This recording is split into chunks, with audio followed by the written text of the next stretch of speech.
नमस्कार, news India देख रहे हैं आप। मैं हूं कुंदन जमैर। उत्तर प्रदेश में 4 चरणों का चुनाव पूरा हो चुका है और अब ये रण निर्णायक दौर की तरफ आगे बढ़ता हुआ दिखाई दे रहा है।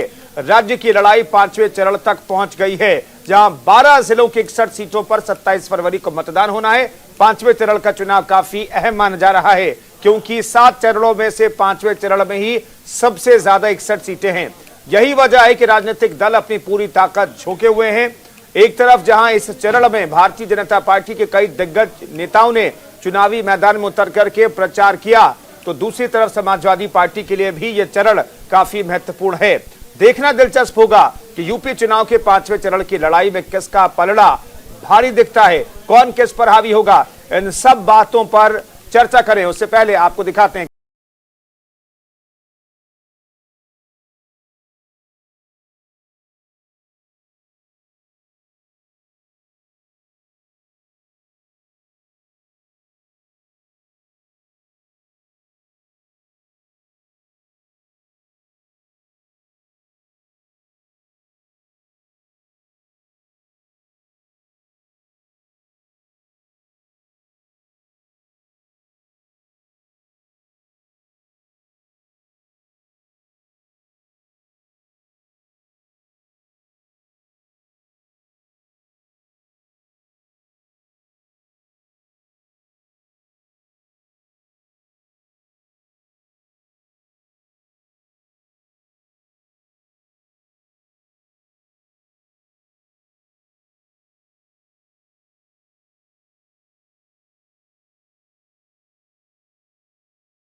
प्रयागराज में भी मतदान।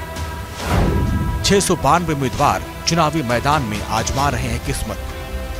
5वें चरण के चुनाव उन जिलों में हो रहे हैं जहां भगवान राम लगभग हर हिंदू के पूज्य हैं। इसी चरण में अयोध्या तो प्रयागराज और चित्रकूट भी है, जो किसी न किसी रूप में भगवान श्री राम से जुड़े हुए हैं। यही नहीं, इसी चरण से चुनाव अब पूर्वांचल में भी प्रवेश करने वाला है। अब तक 4 चरणों में हिंदू मुस्लिम कार्ड पर चुनाव चला, लेकिन अब प्रचार प्रसार में विशुद्ध रूप से राम मंदिर, हिंदू अस्मिता और अगड़े पिछड़े जैसे मुद्दे चलेंगे।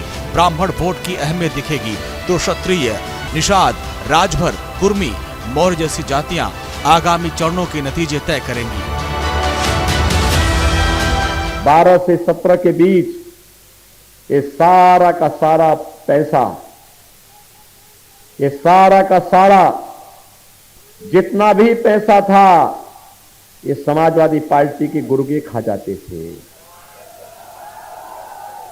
और भाइयों बहनों, उससे पहले गरीबों का ये राशन बहनजी का हाथी खा जाता था। हाथी तो इस समय फिसल रहा है ना, कभी इधर जाता कभी उधर जा रहा है। जब पिछली बार हाथी से लड़े होंगे, इस बार वो दूसरी पार्टी से लड़ रहे होंगे। अब उनसे पूछना चाहिए, जब हाथी उनका वजन नहीं संभाल पाई है तो साइकिल तो वैसे पंचर हो जाएगा। और जब से उन्होंने कहा कि हम 12 बजे सो के उठते हैं, तब से हमने भी उनके घर की तरफ नजर रख ली है। और इधर हमारे लोग जो हैं, लखनऊ में उन्होंने घर देखा होगा तो उनका घर हमारा घर एक ही दीवार है। आजकल शाम को मैं देखता हूं तो दूर धुआं उड़ता हुआ नजर आता है।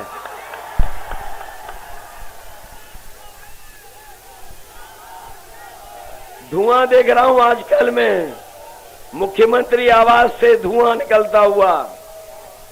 और अभी कुछ दिन पहले पुताई वाले जा रहे थे, मैंने रोक के पूछा कि ये पुताई वाले कहां जा रहे हो, तो बोले कि मुख्यमंत्री आवास में जा रहे हैं, जो धुएं के काले धब्बे लग रहे हैं उनको मिटाने जा रहे हैं। तो बताओ बाबा जी जा रहे हैं कि नहीं जा रहे हैं? बाबा जी ने लखनऊ से गोरखपुर की भी अपनी टिकट बुक करा ली है 11 तारीख की। 5वें चरण में योगी सरकार के 6 मंत्री चुनावी मैदान में हैं, जिसमें कौशाम्बी जिले की सिराथू सीट से खुद उप मुख्यमंत्री केशव प्रसाद मौर्य चुनाव मैदान में हैं।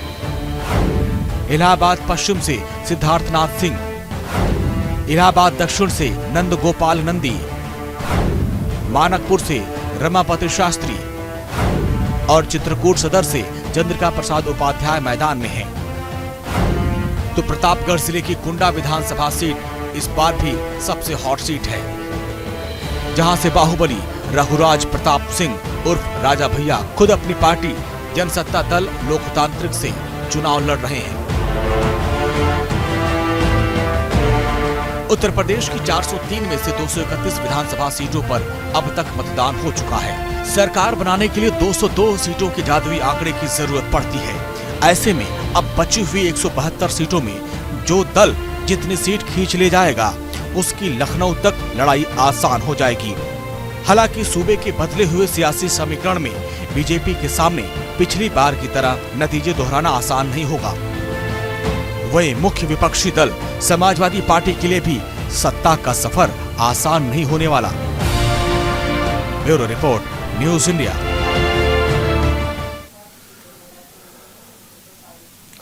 तो 5वें चरण में कौन बाजी मारेगा, ये बड़ा सवाल है। नतीजे तो 10 मार्च को सामने आएंगे, लेकिन इस चरण में सबसे ज्यादा सीटें 61 सीटों पर घमासान होगा और करीब करीब 700 उम्मीदवारों की किस्मत का फैसला जनता कल ईवीएम में कैद कर देगी 61 सीटों पर। तमाम मेहमान हमारे साथ जुड़ रहे हैं इस मसले पर बातचीत करने के लिए। अजय वर्मा कांग्रेस नेता हमारे साथ जुड़ रहे हैं, भुवन जोशी जी हमारे साथ जुड़ रहे हैं, प्रवक्ता समाजवादी पार्टी के, कृष्ण मोहन पांडे प्रवक्ता बीजेपी के हमारे साथ मौजूद हैं, और अमरीश वत्स राजनीतिक विश्लेषक हमारे साथ मौजूद हैं। तमाम मेहमानों का बहुत बहुत स्वागत है। पहला सवाल कृष्ण मोहन पांडे साहब, इस चरण में कुछ अलग दिखाने, बताने, जताने की कोशिश हुई क्या बीजेपी की तरफ से?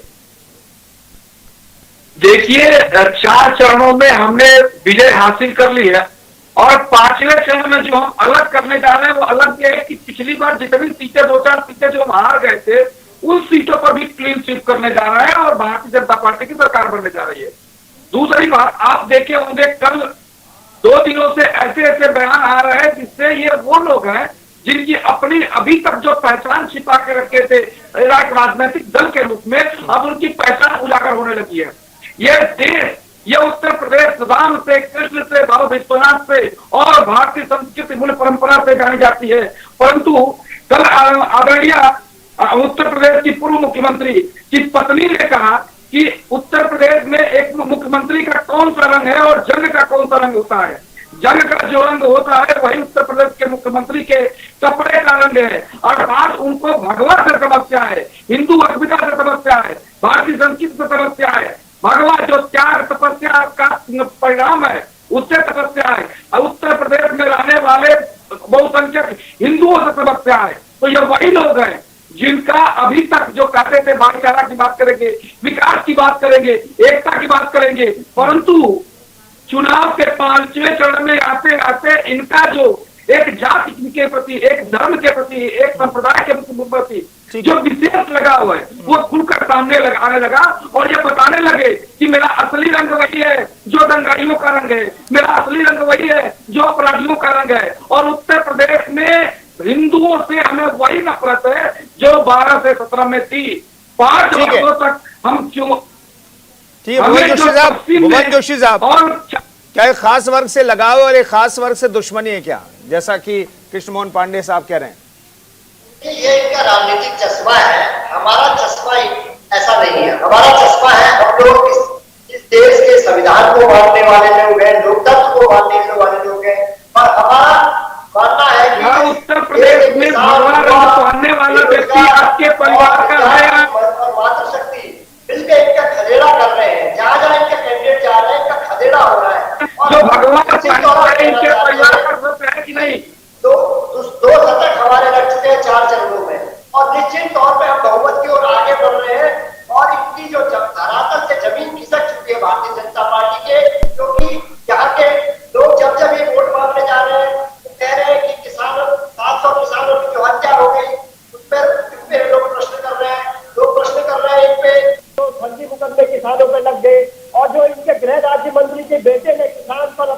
चढ़ा दी, उस हार की धार को उत्तर प्रदेश भूला नहीं है। वो रोजगार मांगते हुए युवा नहीं, भगवा रंग से कोई दिक्कत है क्या? जोशी साहब, भगवा रंग से कोई दिक्कत है क्या? इसे उत्तर प्रदेश इनके जघन्य अपराध कर रहे हैं महिलाओं पर, वो जेलों में है, वो उत्तर प्रदेश अभी भूला नहीं है। तो इनका जो आईना है वो जनता ने देख लिया है, दिखाने का काम कर रही है। इनका खदेड़ा हो गया है। 10 मार्च को बड़े विश्वास होकर कह रहा हूँ कि माननीय अखिलेश यादव जी मुख्यमंत्री बनने जा रहे हैं। ठीक है अजय वर्मा साहब, इस चरण में कुछ अलग दिखाने की कोशिश कांग्रेस की तरफ से हुई क्या? कुंदन जी,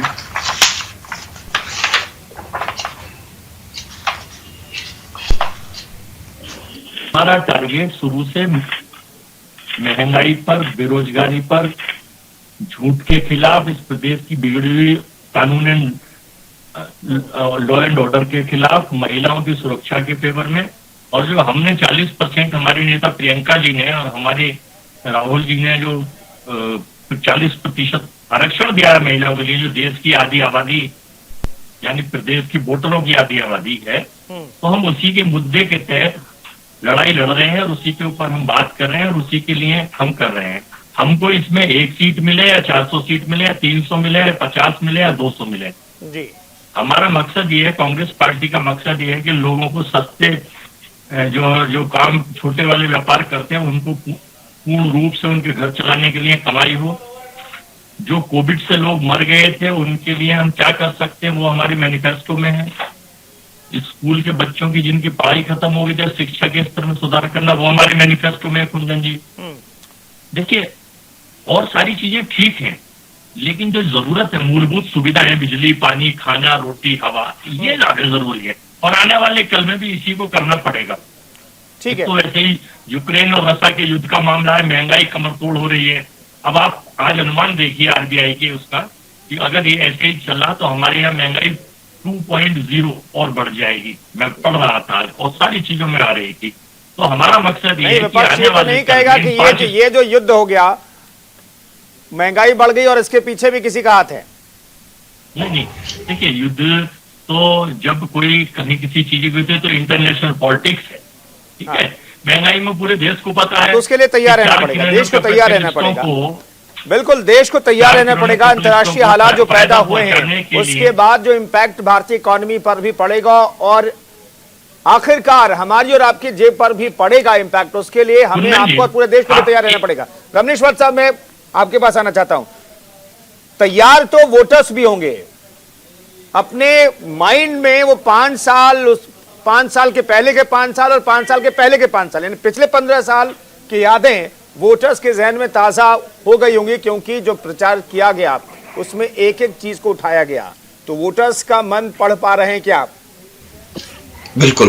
देखिए कुंदन जी, वोटर सब समझता है, जनता सब जानती है और 5वें चरण का देखिए चुनाव आ चुका है और इस बार का चुनाव आप देखेंगे काफी ज्यादा दिलचस्प होगा, क्योंकि कोरोना काल के बावजूद जो प्राकृतिक आपदा जब आती है उसमें सरकार किस तरह से निपटती है, किस तरह से वो जनता के हितों को ध्यान में रखते हुए कदम उठाती है, ये बहुत बड़ा प्रश्न है। और इसका बहुत बड़ा उत्तर भी मैंने देखा है कि किस तरह से मैनेजमेंट को योगी सरकार ने संभाला। जहां तक बात है कि आज देखिए कि अंतर्राष्ट्रीय मामलों, अब हम सब देख सकते हैं कि जिस तरह के हालात यूक्रेन में पैदा हुए हैं, रूस के बीच में जो तनातनी, इतना बड़ा जो युद्ध चला, इसके अंतर्राष्ट्रीय जिस तरह के चीजें युद्ध हो रहा है, इसका असर इकोनॉमी के ऊपर जरूर पड़ेगा। लेकिन आपकी एक सशक्त सरकार यदि होती है, आपका यदि नेता उस तरह के होते हैं, तो आपको बहुत आसानी से और बहुत अच्छे तरीके से उसको बाहर ले आ पाने में सक्षम होंगे। लेकिन यही आप आम जनता को तय करना है, उत्तर प्रदेश की जनपद की जो जनता है उसको तय करना है कि किस तरह के वो योगी को चुनना चाहेंगे या भोगी को चुनना चाहेंगे। आज देखिए कि 5वें चरण का चुनाव आ चुका है और इस बार आप देखेंगे अयोध्या, काशी, गोरखपुर, चित्रकूट, ये भी आता है इसी चुनाव में, आप 5वें चरण में। और इसमें हिंदू का जो वोटर है, एक हिंदुत्व भी एक बहुत बड़ा मुद्दा होगा, क्योंकि हिंदुत्व के ऊपर आप देखें कि जिस तरह से राहुल गांधी ने कटाक्ष किया है और जिस तरह से मुस्लिम अपीजमेंट का जो कार्ड खेला जाता था 2017 में हमने देखा, चुनाव में 2015 में 12 में देखा और 2019 में इस तरह के, और इसमें भी आज जनता जो है जनार्दन वो सब ने देखा है, चाहे हिंदू हो चाहे मुसलमान हो, सबको सुविधाएं जो मिली। इसीलिए कहा जाता है कि सबका साथ सबका विकास और सबका विश्वास लेते हुए सरकार ने काम किया। आज यदि 2,61,00,000 यदि शौचालय बने तो उसमें हिंदू और मुसलमान का विभेद नहीं किया गया। तो बीजेपी के बैठे हुए वही बता देंगे। बहुत बड़ा मुद्दा रहेगा कुंदन जी, चूंकि 15 आपने देखा कि जो 2-2.5 साल से जो अनाज बांटे जा रहे हैं, ये बहुत बड़ा मुद्दा रहेगा, क्योंकि इसमें विपक्ष का क्या रोल रहा। अजय वर्मा साहब, कोरोना अजय वर्मा साहब, अगर वो फैक्ट को रख रहे हैं और ऐसा लग रहा है कि उन्हें झुकाव एक पार्टी की तरफ होगा, तो आप उसे किसी पार्टी से मत जोड़िए ना। तो वो भी याद नहीं, अजय वर्मा साहब, आपके विचार हो सकता है कि भाई सरकार ने कुछ नहीं किया।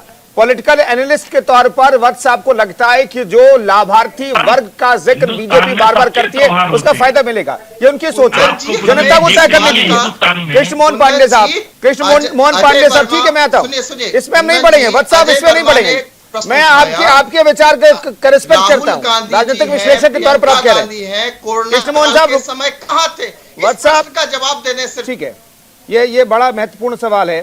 कृष्ण मोहन पांडे साहब, एक चीज बताइए, अब आप लोग कह रहे हैं कि जिनके जेब में तमंचा लेकर के जो लोग घूमते थे, वो अब हाथ में गदा लेकर के बजरंगबली के भक्त बनते हुए दिखाई दे रहे हैं। कौन लोग हैं? देखिए, ये कहने की आवश्यकता नहीं है कि ये कौन लोग, यही उत्तर प्रदेश था जहां पे 750 दंगे हुए, जिसमें 400 दंगे मात्र पश्चिम यूपी में हुए।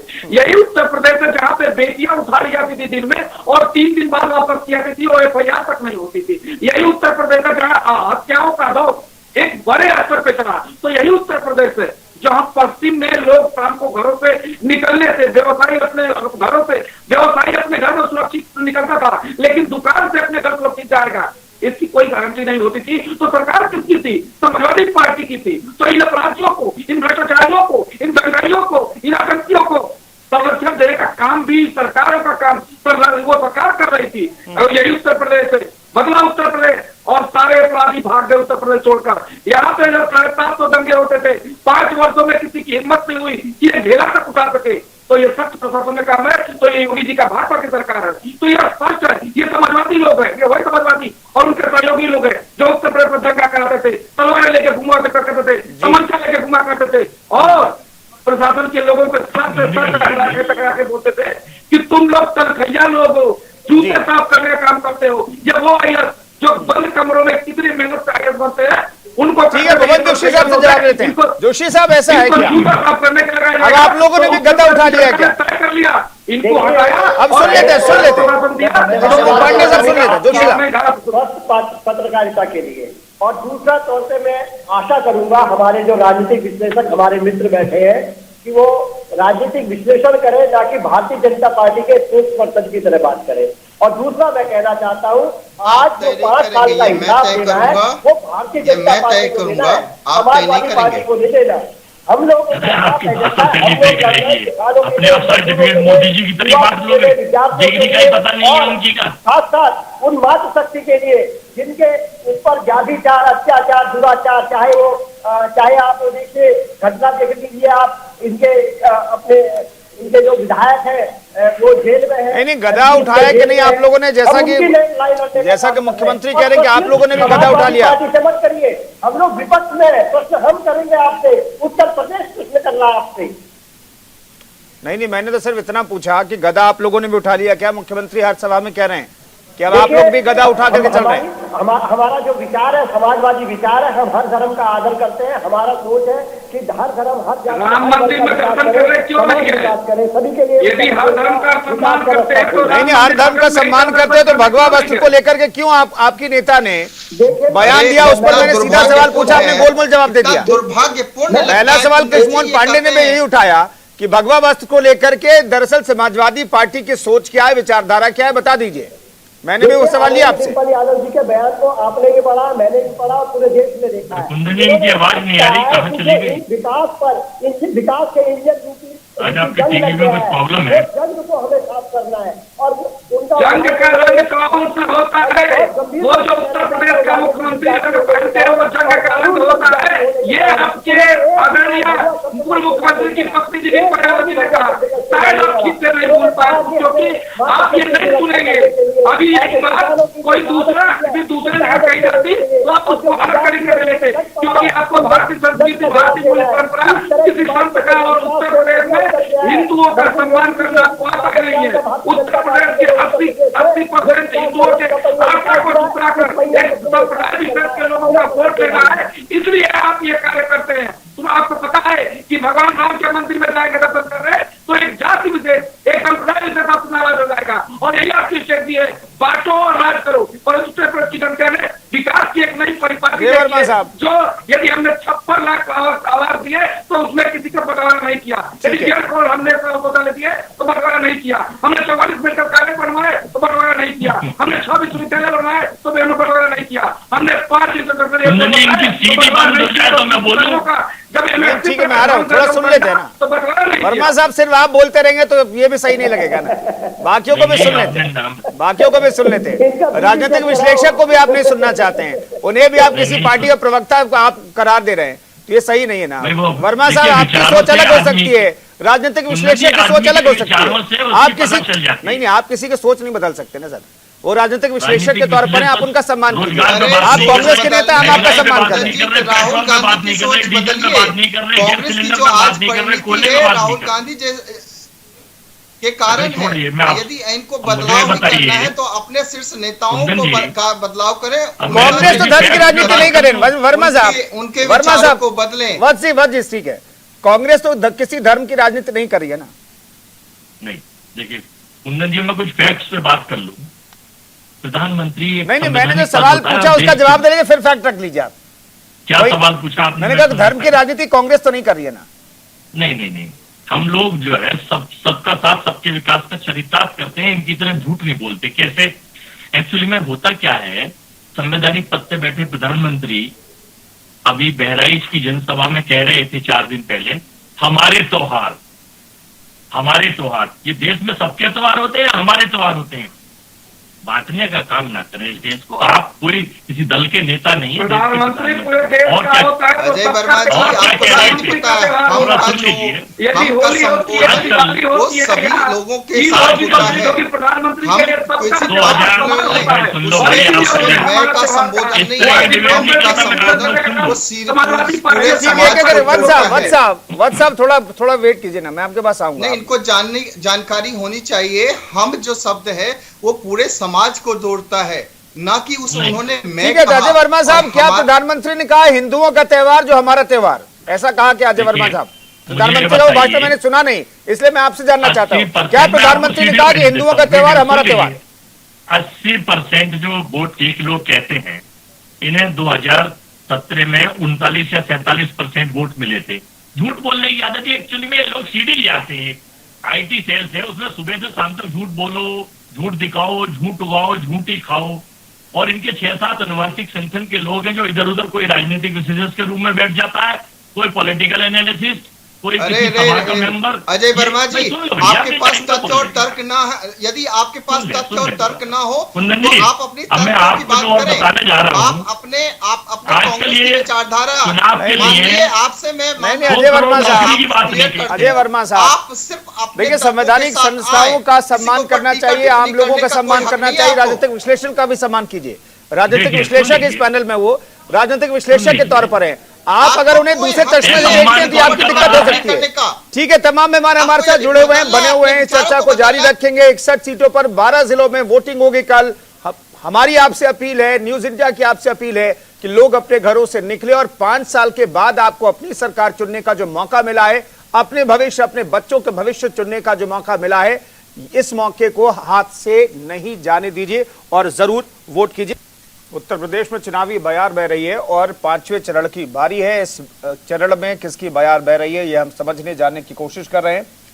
रवनीश वत्स, एक चीज बताइए कि 4 फेज को हम देखें तो 2017 के मुकाबले कम वोटिंग हुई है, इसे किस तरीके से पढ़ पा रहे हैं आप? देखिए कुंदन जी, वोटिंग परसेंटेज भले ही कम हुई हो, लेकिन इसका आपने देखा, मैं एक और समीकरण बताऊं कि यदि वोटिंग परसेंटेज और ज्यादा यदि कम होता तो इसका संबंध हम एंटी इनकम्बेंसी के रूप में नहीं जोड़ सकते। यदि एंटी इनकम्बेंसी देखी जाती तो बहुत ज्यादा वोट कम प्रतिशत जो है कम नजर आता आपको।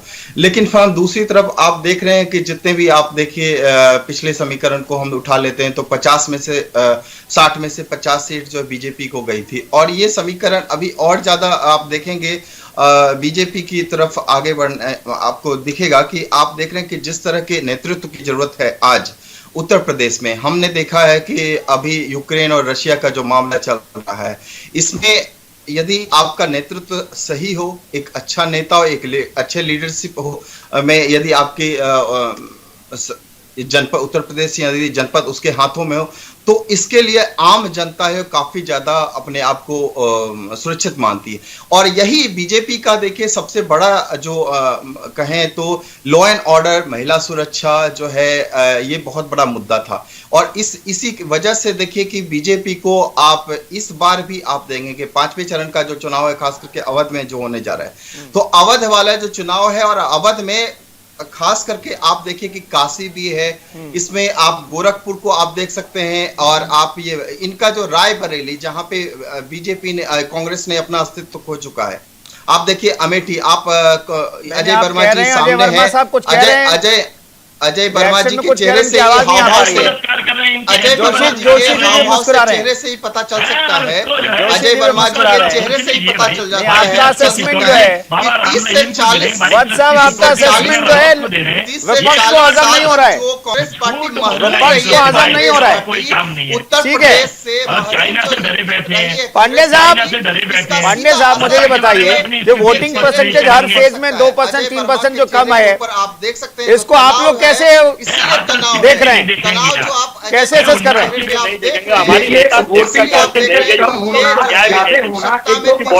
सुन लेते हैं। ये लोग जो है law and order, Pandey ji कहिए। वोटिंग परसेंटेज का डेविएशन होना 2% कम 2% ज्यादा ना, ये परिस्थितिजन्य है, क्योंकि ये कोरोना काल चल रहा है और ढेर सारे ऐसे लोग हैं जो कोरोना काल की वजह से घर से घरों से बाहर नहीं आ पा रहे हैं।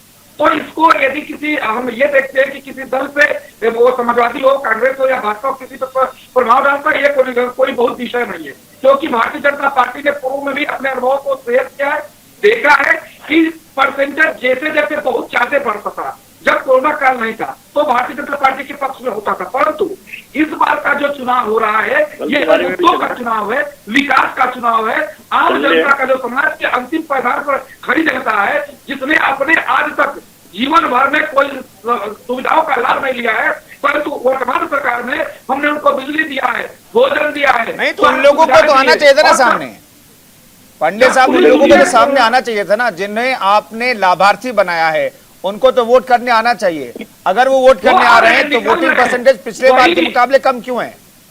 कुंदन जी, वही लोग निकल के घर से बाहर आ रहे हैं जो आज तक अब घरों से बाहर नहीं निकले थे, जो डरते थे, डरे थे, दुखते थे, समाज का अंतिम पैदार व्यक्ति वोट डालने से मतलब नहीं था, लेकिन उसे समझ में आया कि भारतीय जनता पार्टी को उसने 5 वर्ष पूर्व जो वोट किया था। ठीक है जोशी साहब, वोटिंग परसेंटेज को आप लोग कैसे रीड कर रहे हैं? जोशी साहब और सुन लेते हैं, पांडे जी आप सुन लेते हैं।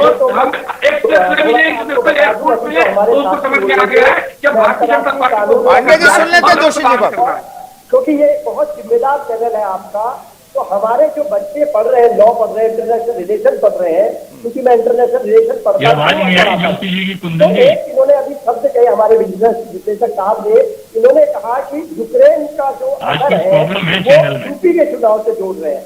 मैं कहना चाहता हूँ इसका यूपी के चुनाव, प्लीज आवाज बढ़ा दीजिए, अजय वर्मा जी को भी आवाज नहीं जा रही। चाहता हूँ नेतृत्व की, मैं जो इसको जोड़ना चाहता हूँ इस चुनाव को। मैं व्हाट्सएप रुक जाइए ना, व्हाट्सएप रुक जाइए ना, व्हाट्सएप रुक जाइए, को क्लियर तो करना पड़ेगा ना। नहीं व्हाट्सएप रुक जाए, एक एक करके ऐसी आवाज का मारिए, अजय वर्मा साहब को नहीं जाएगा तो मनसा क्या है, परेशान हो जाएंगे। अजय वर्मा साहब को परेशान क्यों करना चाह रहे हैं?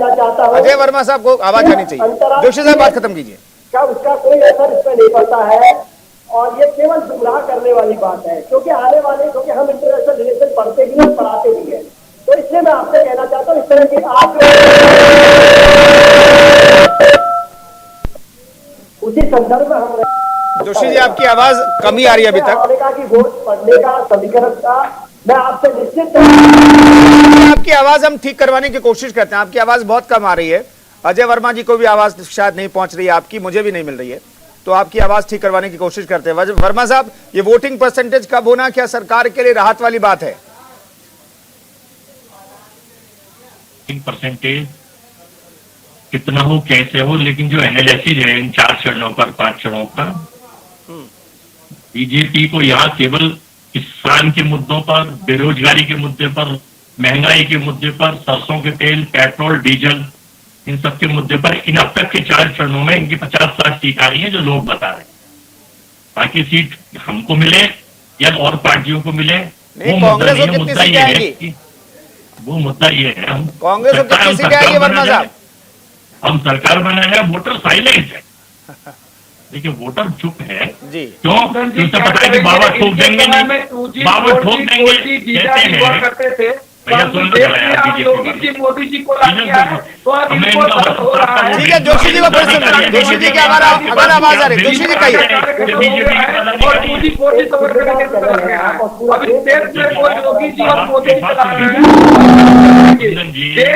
जोशी जी आवाज अभी भी आपको ठीक नहीं आ रही। सरकार है जी वर्मा जी अपनी बात खत्म कीजिए।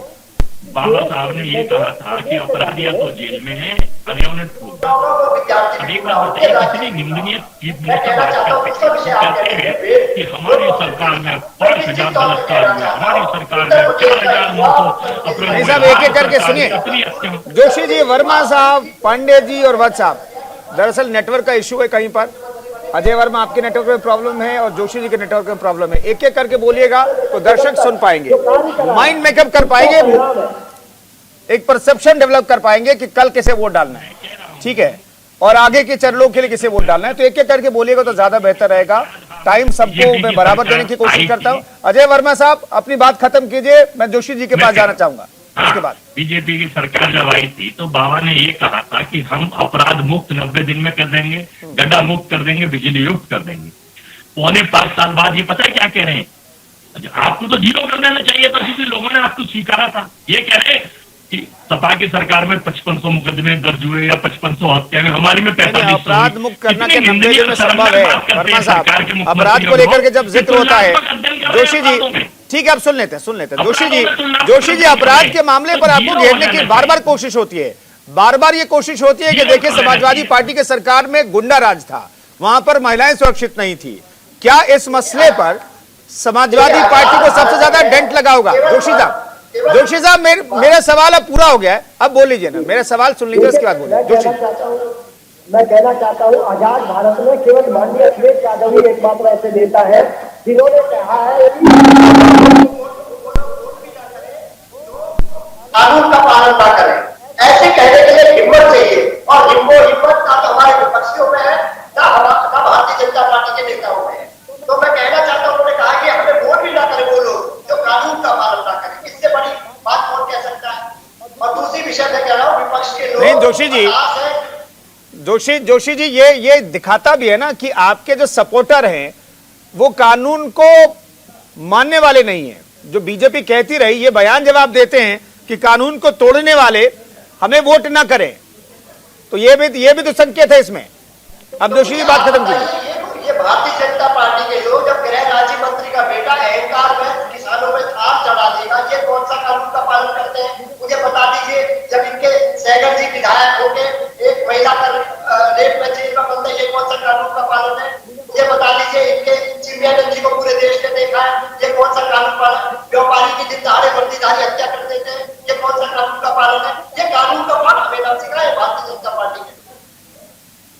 ठीक है वत्स साहब, क्या कानून व्यवस्था के मसले पर, चूंकि एनसीआरबी के आंकड़े रखे जाते हैं उसमें बहुत टेक्निकलिटीज है, सरकार ये दावा करती है हमने सुशासन ला दिया है, कानून व्यवस्था की स्थिति बहुत बेहतर है, गुंडे जेल में हैं, जो माफिया हैं वो जेल में हैं, उन पर बुलडोजर चल रहा है, और जो अपराधी है वो प्रदेश छोड़ करके भाग गए, दावा किया जाता है। मैं दावा कह रहा हूं, तो क्या कानून व्यवस्था के मसले पर वोटर्स जो है वो बीजेपी को फिर से चुनेंगे क्या? देखिए कुंदन जी, कानून व्यवस्था एक बहुत बड़ा मुद्दा है, सुरक्षा एक बहुत बड़ा मुद्दा है, क्योंकि इंसान जब सुरक्षित ही नहीं रहेगा तो फिर आप देखिए कि आगे की क्या सोच कर, चूंकि रोजगार तो तभी आप पाएंगे ना। सबसे पहले तो आपको सुरक्षा चाहिए, भोजन की बात भी बाद में आती है, पहले सबसे पहले कानून व्यवस्था और सुरक्षा आती है, तभी तो आप भोजन की बात करें। जहां तक भोजन की बात करें, सुरक्षा की बात करें, न्याय व्यवस्था की बात करें, चाहे विकास की बात करें, तो सबके सब चीजें जब सरकार ने दी है तो उसके तरफ, सरकार के तरफ 2017 में जैसा 2017 से जो 22 में योगी सरकार ने जब दिया है, ये सारे सुविधाएं जब मिली है सरकार की तरफ से, तो सरकार को, उसी सरकार को फिर दोबारा चुनना क्यों नहीं जाएगी। फिर बात आते हैं अखिलेश यादव जी राग लाते हैं कि 403 में से 400 सीटें आएगी, तो फिर ओपी राजभर और जयंत चौधरी जैसे लोगों को आपको लेने की जरूरत ही क्या पड़ी। उसके बाद फिर कहते हैं इनके चाचा में, देखिए दोनों में कितना अंतर है। वो कहते हैं 300 सीट का दावा करते हैं कि 300 सीट से, तो दोनों में देखिए यहाँ शिवपाल यादव में और इनमें दोनों में अंतर है। फिर आते हैं कि न्याय व्यवस्था की किस तरह के हालात थे 2017 से पहले, हम सबको दृश्य हुए याद नहीं है कि मुख्तार अंसारी के गुर्गे आ गए, व्यापारियों को लिया जाता था। अतीक अहमद के गुर्गे आ गए तो व्यापारियों को का शोरूम खाली कर दिया जाता था। इस तरह के दृश्य में हम लोगों ने उत्तर प्रदेश में नहीं देखा है क्या?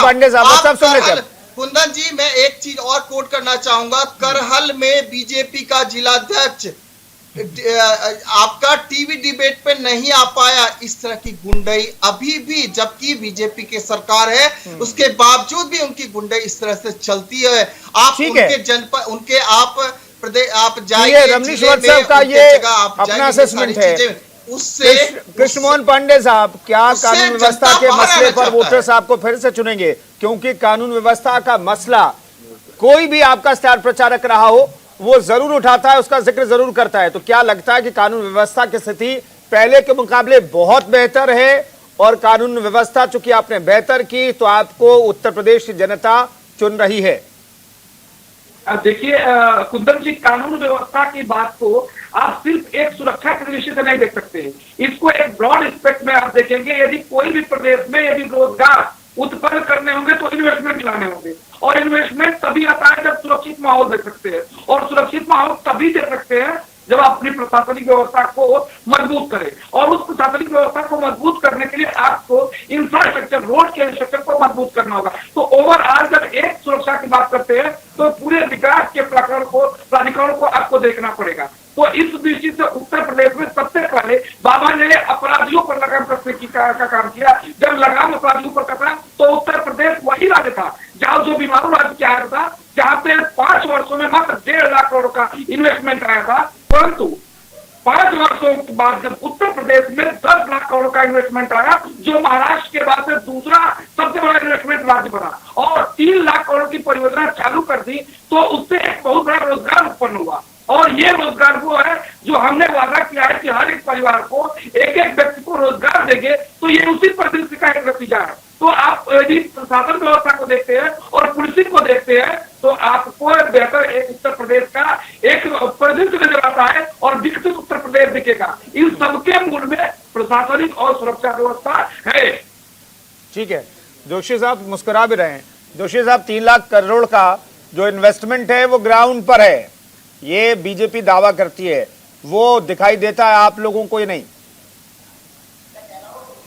इनके जो भी वादे हैं, जो भी इरादे हैं, वो सारे जुमले हैं। जब ये जनता के पास जा रहे हैं तो वो कह रहे 2 करोड़ नौकरियां कहा गई, 15 लाख हमारे अकाउंट में आने थे, वो कहा चले गए। ये तो तब कह रहे हैं। भुवन जी को इनका एक छोटा सा ब्यौरा देना चाहूंगा कुंदन जी। 5 वर्षों में समाजवादी सरकार ने 1,73,000 सरकारी नौकरियां दी, 1,13,000 पे नौकरी दी है, और असंगठित क्षेत्र में मात्र 7 लाख नौकरियां दी।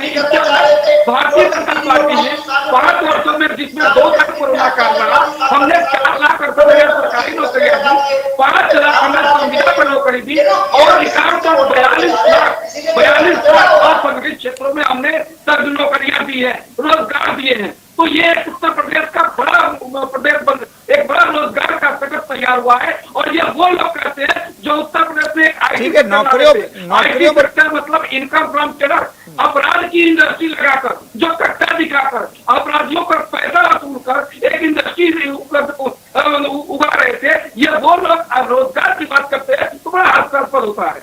ठीक है जोशी साहब नहीं जोशी साहब, एक चीज मैं जानना चाहता हूं कि पिछली बार की आपकी सरकार थी तो 2 लाख लोगों को आपने नौकरियां दी। इस सरकार ने, योगी सरकार ने 4 लाख नौकरियां देने का दावा करती है, आप लोग दावा कर रहे थे 2 लाख। अब जो है आपके मैनिफेस्टो में 11 से 12 लाख सरकारी नौकरी और 20 से 22 लाख जो आईटी सेक्टर में जॉब क्रिएशन की आप लोग बात कर रहे हैं।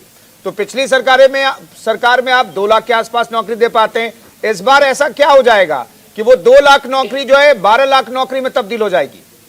देखिए, मैं बताना चाहता हूँ, हमारा जो लीडर है माननीय अखिलेश यादव जी, वो इस सोच के नेता है कि वो एक्सपर्टीज से बात करते हैं। दिक्कत भारतीय जनता पार्टी की ये है कि ये लोग एक्सपर्टीज पर विश्वास नहीं करते। हमने जो भी अपना बनाया उसमें ये एक्सपर्टीज की राय लेके बनाया और उसके लिए हमने एक ब्लूप्रिंट तैयार करा है और निश्चित तौर पे वो जब हमारी सरकार बनने जा रही है उसको हम जमीन में उस खाके को मजबूती से एक आप देखेंगे कि जो भी ये है इम्प्लीमेंट करने का उसको काम करें। तो ये पिछली बार एक्सपर्टीज से बात नहीं कर रहे थे अखिलेश यादव? देखिए करते हैं, लेकिन हर बार हर चुनाव में मुद्दे अलग अलग हो जाते हैं। कुंदन जी, मैं थोड़ा सा रोकना चाहूंगा आपको। ये वही उत्तर प्रदेश में उन्होंने कहा ना कि उत्तर प्रदेश में जो सरकार है जब सर्वाधिक उत्तर प्रदेश में नौकरियां दी नहीं, ये वही सर्वाधिक आतंकियों को छोड़ने का अधिकार है इनके पास, सर्वाधिक शहीदों को राजनीतिक संरक्षण देने का आरोप है इन पर, सर्वाधिक अपराधियों को राजनीतिक संरक्षण देने का आरोप नहीं, इनके पास तो महिला मंडल करने का व्यवस्था है। ठीक है, समाजवादी लोग हैं। अजय वर्मा साहब, नहीं ठीक है, पुरानी समाजवादी पार्टी है, बीजेपी बार बार ही कह रही है, पुरानी समाजवादी पार्टी कह करके बीजेपी राजनीतिक लाभ लेने की कोशिश कर रही है, क्या और वाकई इसका लाभ मिलेगा? ये अपने आप में महत्वपूर्ण सवाल है। नतीजे के बाद ही पता चलेगा कि जिस लाभ के लिए कोशिश करती रही बीजेपी की ये पुरानी समाजवादी पार्टी है, समाजवादी पार्टी अब नए कलेवर तेवर में दिखाई दे रही है। अजय वर्मा साहब, मैं एक चीज जानना चाहता हूं, आप लोगों ने कहा कि भाई हम 12 लाख तो नौकरियां खाली हैं, सरकारी पद हम 20 लाख लोगों को नौकरियां देंगे। 20 लाख नौकरियां कैसे देंगे साहब? और जब 20 लाख नौकरियां देंगे तो 89 में आपकी सरकार थी उत्तर प्रदेश में, जहां पर आपकी सरकार है, जिन राज्यों में आपकी सरकार है वहां पर क्या बेरोजगारी खत्म हो गई है? लोग ये सवाल पूछते हैं कि भाई राजस्थान में तो आप बेरोजगारी भत्ता दे रहे हैं, नौकरियां नहीं दे पाए, आप जॉब क्रिएट वहां नहीं कर पाए, वहां पर भत्ता देने की नौबत आ रही है, लिस्ट बनाई जा रही है, तो आप फिर उत्तर प्रदेश में कैसे नौकरियां दे देंगे? ये सवाल लोग पूछ रहे हैं। तो मैं आपके सवाल का जवाब दे रहा हूँ, जस्टिफिकेशन कर रहा हूँ, आप ध्यान से सुनिए, बीच में ना बोले, अच्छा नहीं लगता कोई बीच में बोलता। मित्रों, 2014 में एक वास्को डिगामा आए थे गुजरात से, उन्होंने कहा हर साल 2 करोड़ नौकरी देंगे, तो 20 लाख तो उसका 10% ही है, और हम 5 साल में 20 लाख देने की कह रहे हैं, तो इसको 5 से गुणा कर लो, 4%। बताइए, तो जस्टिफिकेशन है या नहीं है? नंबर 1। अब नंबर 2, क्या उत्तर प्रदेश में दूध की नदियां बह रही है 2017 के बाद से? क्या उत्तर प्रदेश अपराध मुक्त जीरो हो गए? लोग घरों के ताला खोल के सो रहे 2017 के बाद? क्या उत्तर प्रदेश में सबको रोजगार मिल गया? यहाँ की जीडीपी 10% से ऊपर पहुंच गई? नहीं, यही सवाल तो पूछ रहा हूँ। जहाँ पर कांग्रेस की सरकार है वहां पर जो बातें कर रहे हैं वो सब है क्या वर्मा साहब? चुनाव उत्तर प्रदेश में है या कहाँ पर? नहीं, आप जहां पर आप बताएंगे ना कि देखिए हम ऐसे सरकार चला रहे हैं। नहीं, मैं बताऊंगा ना। देखिए, मैं इसीलिए तो पूछ रहा हूँ, हम तुलनात्मक अध्ययन नहीं करते। आपके टाइम में तो अपराधी जब जेल में थे तो 0 होना चाहिए था अपराधी। तुलनात्मक अध्ययन तो करना पड़ेगा ना प्रधानमंत्री। अजय वर्मा साहब, तुलनात्मक अध्ययन तो करना पड़ेगा। वोटर भी तुलनात्मक अध्ययन करते हैं। उत्तर प्रदेश के वोटर बहुत जागरूक हैं, वो देखेंगे आप जो कह रहे हैं, आपके राज्य में जहां पर आपकी सरकार है वहां पर क्या हो रहा है, लोग तो पूछेंगे ना आपसे। देखो, राजस्थान में हमने पुरानी पेंशन बहाल करी है तब से जी, कर्मचारियों के लिए। राजस्थान में हमने रोजगार का बात, हमने किसानों का कर्जा माफ कर दिया, जो कहते हैं हम करते हैं। राजस्थान में हमने बेटी बचाओ और बेटी पढ़ाओ में जो बजट दिया है वो सबसे अधिक दिया है, उठा के देख लीजिए शिक्षा के क्षेत्र में। और उत्तर प्रदेश में 24 करोड़ लोगों के बीच में कर्जे माफ का जिक्र तो बीजेपी भी करती है। 36,000 करोड़ का कर्जा बीजेपी ने माफ कर दिया था। नहीं करा। इतना ही जब विकास नहीं तो वैसे राजस्थान को लेकर के भी बहुत सारी समस्या है सर। अजय वर्मा साहब, राजस्थान को लेकर के बहुत सारे सवाल पूछे जाते हैं। अभी भी बैंक का नोटिस जाता है, अभी भी बैंक का नोटिस जाता है, अभी भी राजस्थान में बैंक का नोटिस जा रहा है सर। ठीक है, एक एक करके रमनीश वत्स साहब, चूंकि उत्तर प्रदेश में अब वत्स साहब को सुन लेते हैं, बहुत देर से वेट कर रहे हैं। मेरा सवाल है, रमनीश वत्स साहब कहा अपराध की गाथा ये बहुत देर से कुंदन जी ये गा रहे हैं। अब अजय वर्मा जी कांग्रेस के तथाकथित प्रवक्ता जो हैं अपने, मैं इनको बहुत अच्छा मानता हूँ। ठीक है, नहीं प्रवक्ता है, प्रवक्ता को की मैं बात करूं कुंदन जी, तो ये सवाल इनसे 30 से 40 साल हो गए, अभी तक ये महरूम क्यों रहना पड़ा इनको उत्तर? इतने सारे इनके मैनिफेस्टो में ये विकास की गाथा को गा रहे हैं, तो ये राजस्थान में इन्होंने लागू क्या किया? जितने भी सारे मैनिफेस्टो में लाए थे राजस्थान में, क्या इन्होंने लागू किया? छत्तीसगढ़ में जहां जहां इनकी सरकार है वहां पे लागू क्या नहीं किया इन्होंने। लेकिन लड़की हूं, लड़ सकती हूँ, क्योंकि लड़का तो काबिल है ही नहीं, लड़का तो काबिल है ही नहीं, लड़का तो लड़ ही नहीं सकता, लड़की हूँ, लड़ सकती हूँ। आपने महिलाओं की हिस्सेदारी की बात करी, तो ये हिस्सेदारी उनकी स्ट्रैटेजी हो सकती है, चुनाव की स्ट्रैटेजी हो सकती है। नहीं ठीक है, प्रियंका गांधी पर जिम्मेदारी देकर के ये कांग्रेस की स्ट्रैटेजी हो सकती है। ठीक है, उस पर हम सवाल नहीं उठा सकते। आज सच्चाई एक ये भी है कि प्रियंका गांधी एकमात्र अकेली नेता हो चुकी हैं, क्योंकि उनका कोई साथी नहीं है। जितने भी सारे अच्छे नेता थे इन्होंने इनको इतना ज्यादा दुखी कर, ज्योतिरादित्य सिंधिया और सचिन पायलट जैसे लोगों को क्यों नहीं चुनाव प्रचार में आना पड़ता है? क्योंकि ये सारे लोग दुखी हैं। पांडे साहब, हमें बताइए कि ये जो 51 और 2 सहयोगी दलों की 2 सीटें और मिला लें तो 53 सीटें पिछली बार जीती थी आपने। इस बार किस तरह की परफॉर्मेंस रहने वाली है? इस बार 51 और 2 53 मत देखिए, इस बार 51 और 5 403 सीट जीत रहे हैं और सब जीरो रहेंगे, क्योंकि अपराध जीरो हो गए थे, क्योंकि लोग ताला खोल कर सो रहे थे, क्योंकि सबको रोजगार मिल गया था, क्योंकि व्यापार सबका बढ़िया हो गया था, महिलाएं रात को 12 बजे से लेकर सुबह 6 बजे तक घूमती थी। जोशी जी, इस बार क्या रहने वाला है? पिछली बार तो 5 सीटों पर सिमट गए थे आप लोग। जोशी जी, उत्तर प्रदेश में मुक्त